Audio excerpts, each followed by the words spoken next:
Coronel, there are orders from your command to eliminate the prisoner.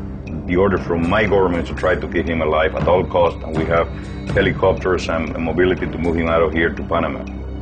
But the Bolivians won't back down. Che is too much of a liability. They want him dead. Very early, we heard the radio news that Che had been captured and that he was dead. Felix is approached by Julia Cortez, the school teacher.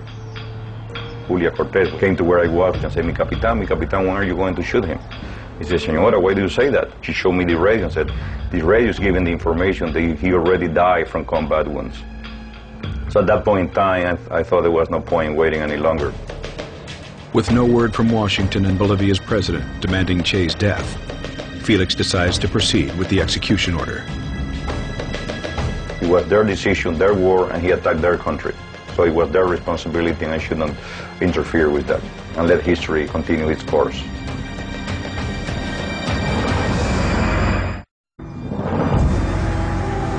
Only a day after Che Guevara's capture, the Bolivian government orders his death. News reports falsely claim he has been killed in battle. Held in a cell with the dead bodies of his comrades, Che Guevara awaits his fate. 12:30 p.m. on October 9th, CIA agent Felix Rodriguez enters the schoolhouse. He was sitting in the bench. I stood in front of him and said, Commander, I'm sorry, I tried my best. He turned white like a piece of paper. So he composed himself and said, it's better this way. I should have never been captured alive. And I asked him, say, if I can send a message, do you want anything for your family? And then he changed and said, then you can tell my wife to remarry and try to be happy. Che stood up. He thought that Rodriguez was going to kill him then and there. Felix told me that he then embraced Che as a gesture to a kind of noble enemy, said goodbye, left the room. Rodriguez went out and asked for volunteers. Mario Turan, a young sergeant, steps forward. Came to where he was because I knew he was to be executioner and said, look, don't shoot from here up, shoot from here down because he's supposed to die from combat wound. Turan enters the cell, ready to execute the rebel leader. When he sees Terán entering the room, he knows that this is the man that's going to kill him. You know when you look into your murderer's eyes. He knows he's about to die. When Terán came in, he said, shoot, coward, you're only going to kill a man. In other words, you're not going to kill my ideas. Terán fired several bursts into Che, and the first seemed to hit his arm. Che fell on the ground and bit his hand hard to avoid crying out. And then Terán finished him off with another burst, something like 9 bullets that entered his body. The fatal bullet entered his thorax, and he asphyxiated on his own blood. Captain Gary Prado and Captain Celso Torrelio came down. We all came into the room. And then Gary Prado said, Mi Capitán, I think we have finished with the guerrilla in Latin America. He wasn't even put in the helicopter, he was just tied to it. I saw it with my very own eyes. He was tied on with a rope.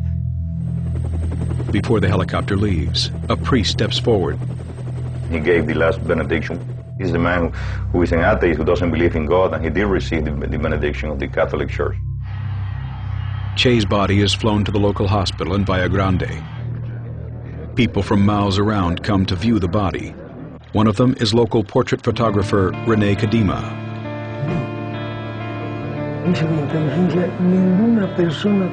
When I went in, there were about 10 soldiers guarding Che. I got on top of the washer to get a good angle, kneeled a bit, and took one of the best pictures circulating the world, I'm told. That evening, Felix meets with the top brass of the Bolivian army. One of the generals is concerned people may not believe this is really the body of Che Guevara. And he said, if Fidel Castro denied that this is Che Guevara, we need really proof of it.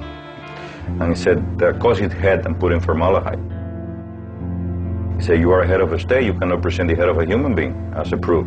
So he said, Colonel, cut both hands and put in formaldehyde. So they cut both hands at this level Che's hands are sent to Cuba as proof that he is dead. It was the next day when Che's body disappeared. Che's body, along with his dead comrades, have been secretly buried in an undisclosed place. It was a combination decision between the Bolivian president, the CIA, and the generals on the ground there. The idea was to deny Che a burial place where his followers would find him and be able to render tribute to him. October 18th, Fidel announces Che's death to the people of Cuba. When I heard that Che had died, I didn't believe it. I didn't think it was possible. Around the world, people demonstrate in protest against his execution. In death, Che's legend grows. His face has come to be the quintessential icon for youthful defiance of the status quo. Che's burial site remains a mystery for 28 years, until author John Lee Anderson uncovers the truth. I had an interview with the retired general, Mario Vargas Salinas, and it occurred to me, almost in passing, just to ask him, so, where's Che's body? Which I knew to be a military secret. And much to my shock, he sat back down and said, well, look, I've been wanting to tell you about that. And he told me. The remains of 7 bodies are found in Valle Grande. And I'll never forget going to this pit, and they just told me under their breath, I said, John Lee, that's him. You're aware that you're looking at a crime scene that an entire state had tried to cover up. And so you feel history just wash over you, and I felt great about revealing that history.